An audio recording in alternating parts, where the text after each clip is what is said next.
विधानसभेत चंद्रकांत पाटील आव्हाडांमध्ये खडाजंगी झाली। संविधान आम्हाला मान्य नाही ही आरएसएसची भूमिका होती असं आव्हाड म्हणतात।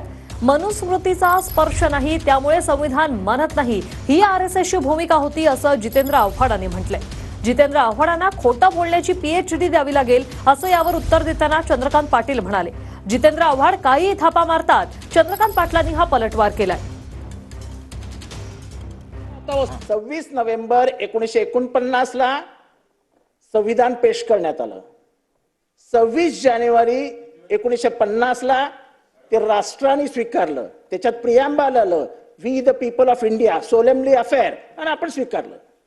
तेव्हा ह्या संविधान आम्ही मानत नाही, त्याच्यात मनुस्मृतीचा स्पर्श नाही म्हणून आम्हाला ते मान्य नाही अशी आरएसएसची भूमिका होती।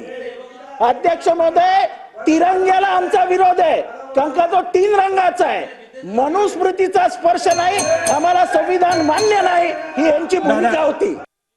जितेंद्रजी, तुम्हाला खोटं बोलण्याची पीएचडी द्यायला लागेल आणि मानलं नाही। अरे काय आव्हान आहे, चला रात्रभर बसा चर्चेला, चला आता बसा चर्चेला। हा किती वेळा घटना दुरुस्त केली तुम्ही? 106 वेळा घटना दुरुस्त केली। काही थापा मारतात यार, काही थापा मारता आणि बसवतात। चला